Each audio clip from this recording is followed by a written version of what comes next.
Isipin mo to, sasakyan ng gobyerno, hindi serbisyo ang bitbit, kundi mga alak.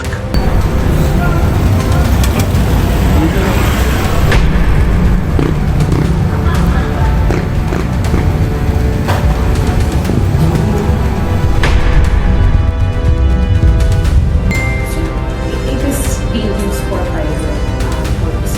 There was a video na may binababa yung mga beer. Kung totoo man to, anong klaseng serbisyo yan sa tao? Ay ba siya?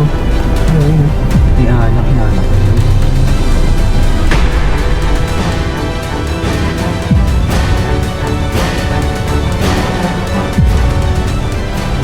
Yun na.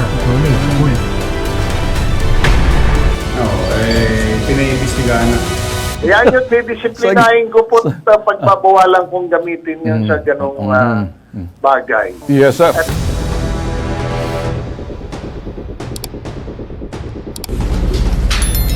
Sir, una muna sir yung sa Ford Range. Oh yeah.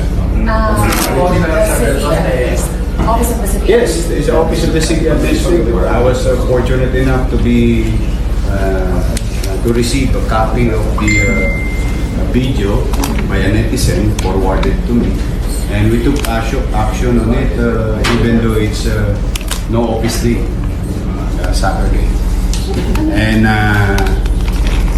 I hope that we had a very good message to other agencies of the local government unit.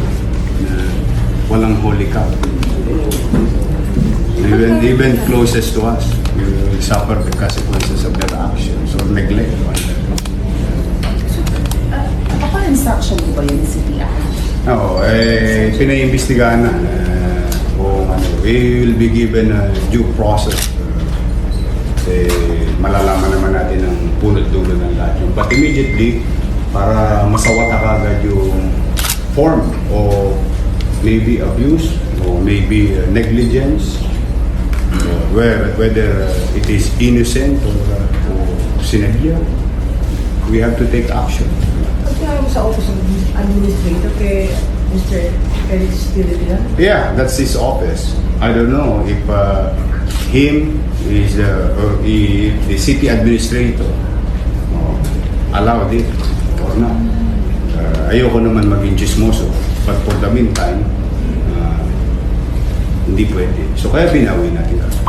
So, it is being used for private purposes. There was a video na may binababa yung mga beer. Parang service vehicle. Ay mali yun. Diba? Kaya kailangan, alam mo kasi minsan, hindi mo rin masasabi baka may dahilan. Ngayon, ano ba yung dahilan? Makatwirang ba yung dahilan o hindi? Yung ba ay ang purpose ay public service o hindi? If it is through public service, okay lang. Kung hindi naman, ba't ginagamit sa pribadong kumpanya o something? Diba? So, now, I think that they will come up with a report. Everybody will be given equal opportunity to explain themselves. But for the meantime, rest assured ang ating mga kababayan na hindi natin to palalagpasin. At yan ay pinagpapasalamat ko sa netizen. Kasi yung isang netizen, pinorward niya sa akin yung video. Okay naman, thank you very much. I'm happy that the netizen are involved. And for a fact, marami kaming mga nare-resolve because of netizen. Sila nagpo-forward ng mga videos. Even yung cutting trip, di ba? Bakit namin na-identify yung plate number? Kaya nga namin nasasawatan. Kasi yung mga nagabiyadong netizen ng cutting trip, kinukuha na lang ng video. The people are now being empowered to participate in governance. So, kung lumabas sir in the course of the investigation that he indeed allowed it? No, he will be liable. Simplified everything. If has no knowledge about it, it's up to them. I'll let the city legal, the COS, Attorney Jim Moreno, City Legal. come up with the investigator. Posible po ba sir matanggal si CTI if Ay, ever? pagka talaga may liability, bakit hindi? Bakit naman hindi? proteksyonan nga natin ang mamamayan. Hindi naman po pwede yung sinasawatangan natin pag-aabuso ng mga ilang individual sa kapwa individual. O dapat kami din sa pamahalaan. May time frame ba, sir, yung investigation? I don't know. Mabilis si Atty. Moreno. Mabilis yan. Mabilis yan. I don't know. It's up to them. Ayaw ko silang pangunahan. I have no habit in interfering legal investigation. Even the city council, you can ask them there. I don't interfere to their function. Ang importante, executive, ang may violation, executive. Okay. Solusyon ka agad. After solution, proseso nyo na yung dapat susunod na action. Mga kababayan, nagreklamo mismo ang mga tao sa nasasakupan ni Mayor Isko dahil sa isang aligasyon na talaga namang nakakagigil. Isang chairman na hawak ang lugar ng Malate, Maynila, inaakusahan na ginamit ang government vehicle para maghakot ng mga alak. Public vehicle, public funds, public trust. Lahat yan nadadamay. Kung si Yorme ang tatanungin, malinaw ang prinsipyo niya.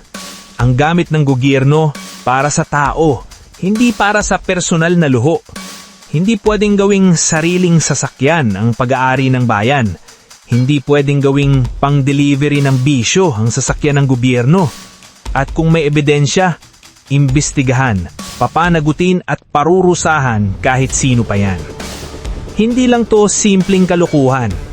Usapin to ng tiwala. Habang ang ordinaryong mamamayan ay nagbabayad ng buwis, may iilan na inaakusahan na inaabuso ang posisyon. Kapag pinabayaan, uulit. Kapag pinalusot, lalala. Sa lungsod ng Maynila, malinaw ang linya. Walang puwang ang abuso. Walang puwang ang paggamit ng kapangyarihan para sa pansarili. Kung may sala, managot. Kung walang sala, linisin ng pangalan. Ang gusto ng tao, simple lang, tapat na serbisyo. Hindi sasakyang ginagawang panghakot ng alak. Kaya tama lang na manindigan si Yorme dahil ang Maynila ay para sa mamamayan, hindi para sa kalokohan. Ako nga po pala ang Kuya Jay nyo na palaging nagpapaalala sa inyo na dapat alam mo to.